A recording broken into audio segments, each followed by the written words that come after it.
kebijaksanaan. Abundance of knowledge does not teach man to be wise.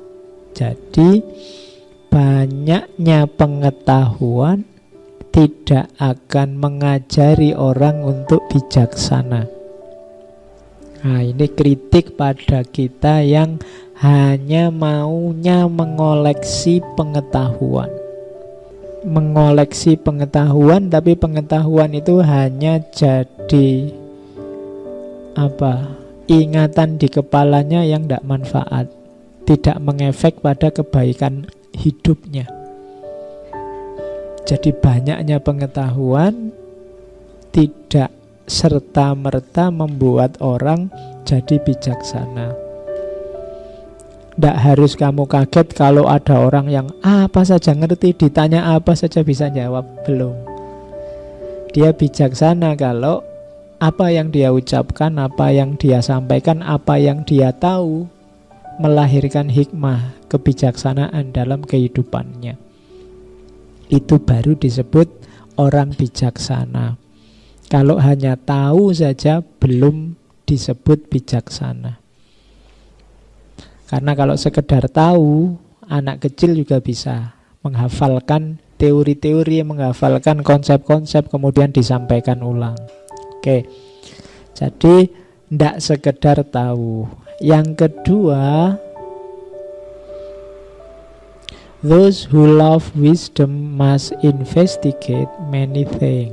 Orang yang cinta kebijaksanaan, berarti para filosof, itu bukan orang yang hanya ikut saja apa yang ada di sekelilingnya, tapi juga investigate. Dia meneliti, dia juga menyelami banyak hal.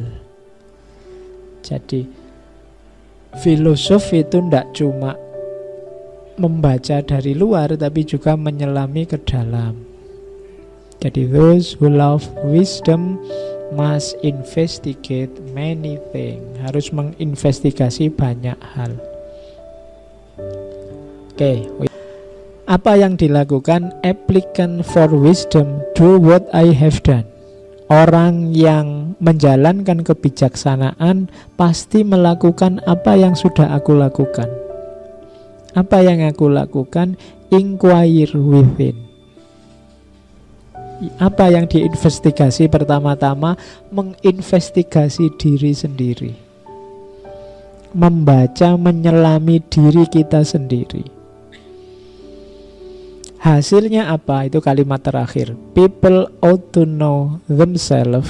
Orang harus tahu tentang dirinya.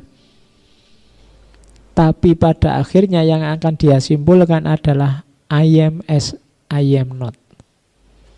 Aku ternyata bukan aku. Jadi kalau kita menyelami diri, ketemunya biasanya aku yang bukan aku. Kenapa? Karena kita itu biasanya menganggap diri kita itu bla bla bla bla. Tapi begitu kita selami, ternyata tidak begitu. Jadi I am as I am not. Oh, ini termasuk oposisi tadi. Jadi ternyata aku itu bukan aku. Kamu menganggap dirimu bijak, itu begitu kamu selami dirimu, ternyata tidak begitu, Pak. Baru sadar saya. Ternyata saya selama ini kegeeran, Pak. Tak anggap aku itu penting gitu. Ternyata sama sekali enggak.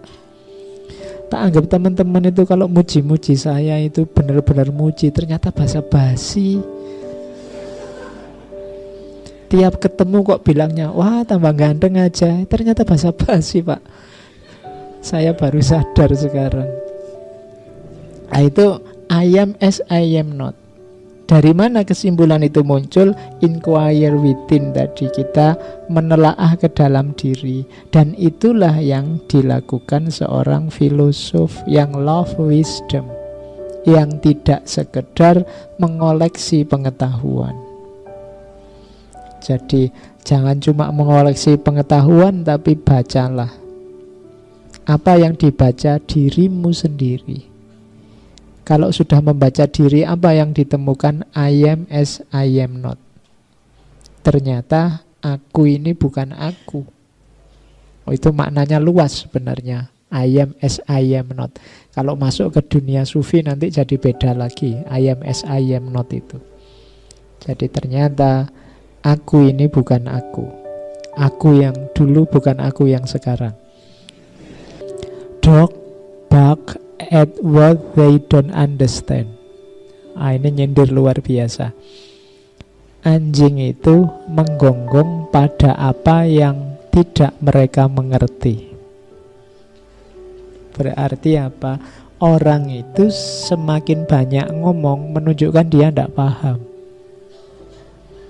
Kalau sudah paham ya diem. Biasanya begitu. Jadi kalau orang sibuk bahas sesuatu, apalagi sambil menyalah-nyalahkan yang lain tentang sesuatu itu, biasanya dia belum paham, belum yakin benar dengan pandangannya. Dog bark at what they don't understand. Jadi anjing itu kan begitu. Kalau ada orang lewat yang dia tidak tahu, dia curiga kan terus dia menggonggong pada apa yang tidak dia paham. Makanya kalian ayo dikurangi menggonggongnya. Ya, jadi kenapa? Ya menunjukkan kita belum paham. Jadi jangan terlalu banyak menggonggong. Kita sibuknya pada yang tidak kita pahami. Oke, nasihat yang selanjutnya, it's not too late to seek a newer world. Masih belum terlambat untuk mencari dunia yang baru. Hidup ini hakikatnya perubahan.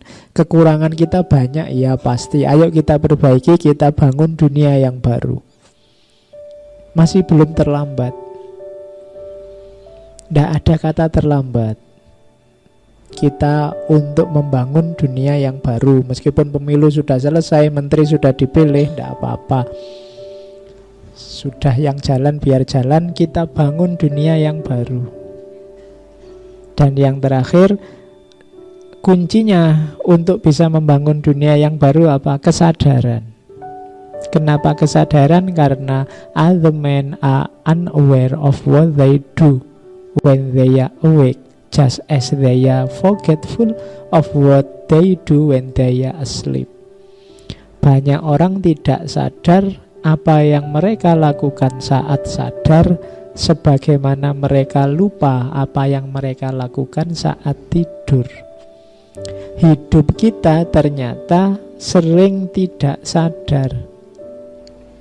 Tidak sadar itu berarti melakukan sesuatu tanpa pertimbangan-pertimbangan, tanpa disadari.